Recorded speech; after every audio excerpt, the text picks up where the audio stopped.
Good morning. I'm going to talk about math, so I'm sure everybody is super excited about that. Okay, first, I work for Highmark Health, which is an integrated finance and delivery system. That means that's your health insurance and your hospital system working together to improve your outcomes and lower costs. I think everybody knows that's really important because healthcare is pretty much broken in this country. So that's our mission, and we're very passionate about it.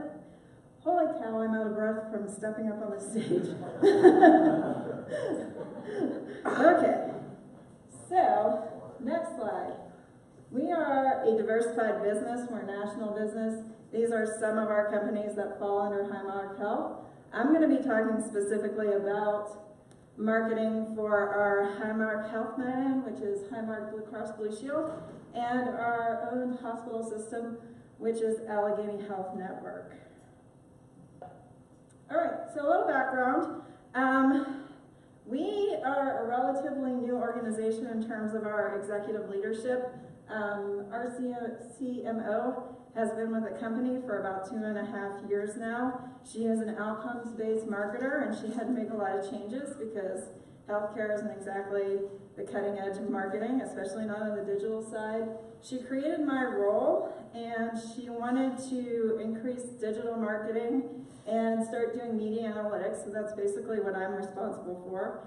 And the problem was she wanted to measure outcomes and not clicks and not like closed loop reporting. She wanted to know how much we were getting for the media we spent. Well, that's great, and we all want to do that, right?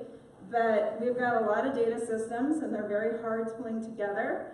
So we needed a method that we could get to ROI and channel effectiveness and creative effectiveness without taking the time to close that loop, which can be time consuming in a large organization. So we wanted to know for our combined media how many new appointments, and the combined media was for both the insurance side and the hospital, how many new appointments we could generate. And by new appointments, I mean new to the hospital system or new to our service line. So we had to get there without being able to necessarily close the loop and link all that data together.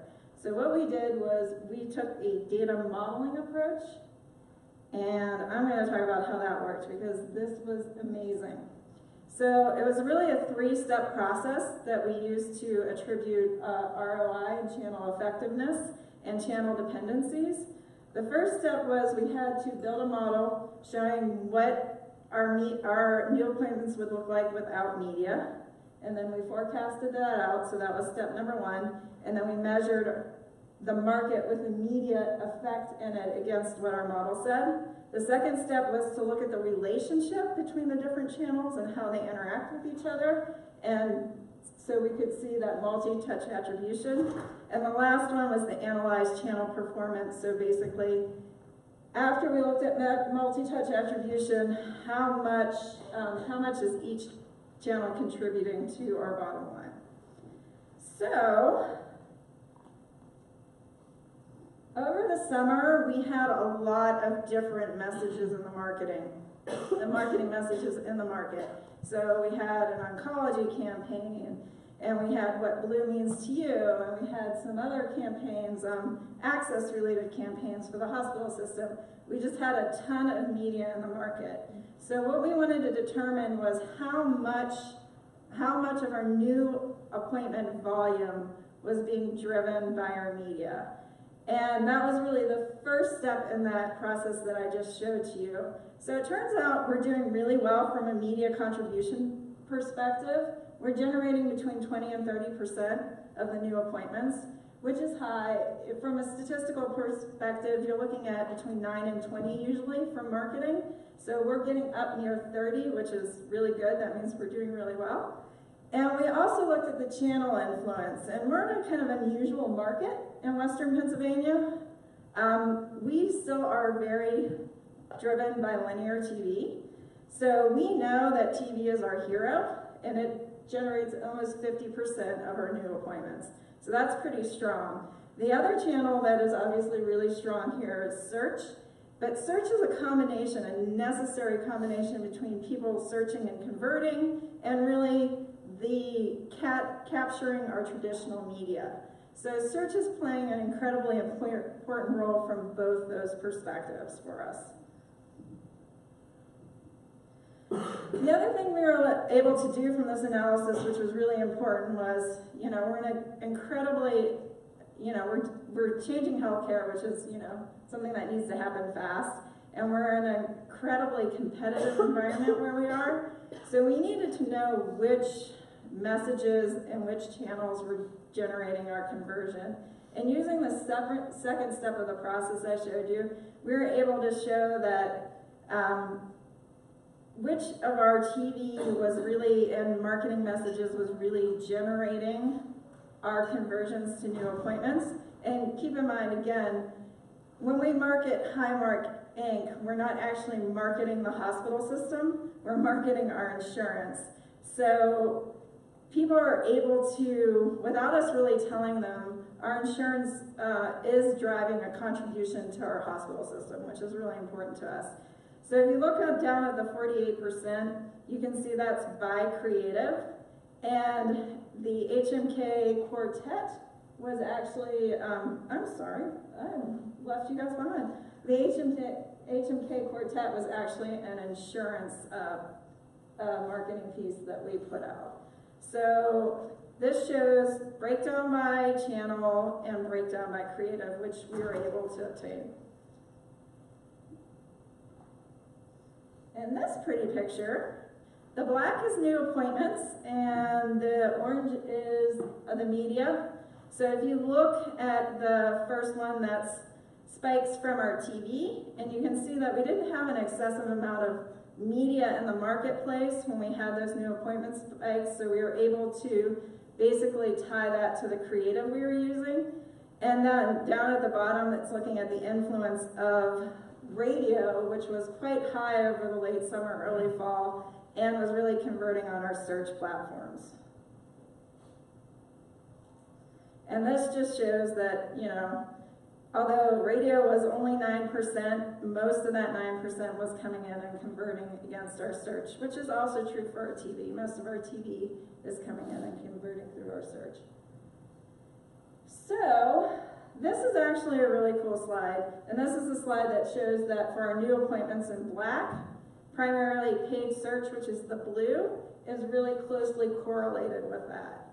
So when we're having new appointments, those new appointments are really being brought in and influenced by our search. And this slide is basically talking about each of these channels, digital channels specifically, their contribution, and we also saw that there's very interesting lag time effects if you look at our media. TV has the longest lag time, so it affects our digital channels for the longest length of time, whereas search, they come in, they convert, they're done.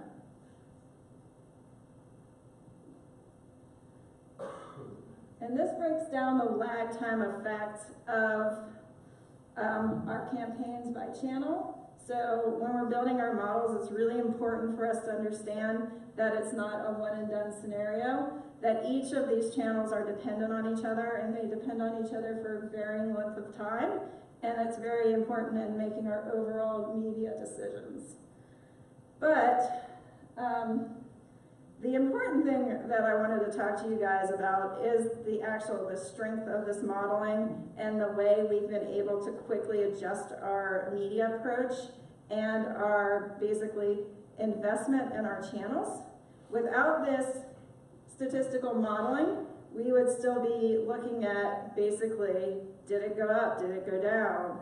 What was the channel that actually delivered the conversion, but not understanding that actually, yes, search drove that conversion, but TV is what did the heavy lifting. So what we really learned from this is we need to be very present in search when we're running a campaign. We need to really understand how much of the contribution from our other channels is really impacting our search volume. And we've actually adjusted the way we buy linear TV and how much budget we put towards search based on this data modeling, which was extremely impactful for our bottom line. So, any questions? Yes, I see a hand. I'm coming. I'm coming. I know. It's for the folks at home. All right, for folks at home. And I'm a fast talker, by the way. Hi. Yes, I was just wondering how you're measuring the efficacy of radio and TV in particular for your kind of business where it's not something where you can use a coupon code or something like that to really easily track it. Just wondering how you're able to measure the lift. If you're doing like holdback groups or geo-targeting or what you're doing. So basically that's the first part of this and the second part combined. So what we do is we build that forecast model that looks at if current state, based on our historic data, what should the future look like in terms of, in this case, new appointments. And then we compare that to actuals after a campaign, and that's basically your lift from your media. And then we use regression analysis, which is the second part of this, so that we build very sophisticated models. By we, I mean our data scientists, not me, that pull out and look at the dependencies of the different media on each other. Does that make sense? Did I answer your question? Yes. So, there's a question over here. Yeah. Do you use an attribution partner, or do you do that in-house?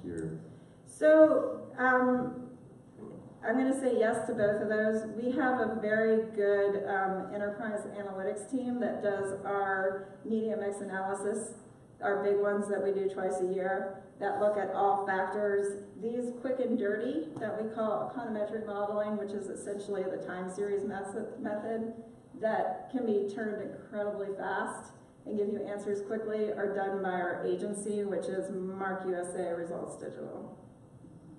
So it's a combination of internal and external, which is great for us because then we have that check and balance where it's not so much the fox watching the chicken coop all the time. Okay, any other questions for Erin? No? All right, Erin, thank you very much.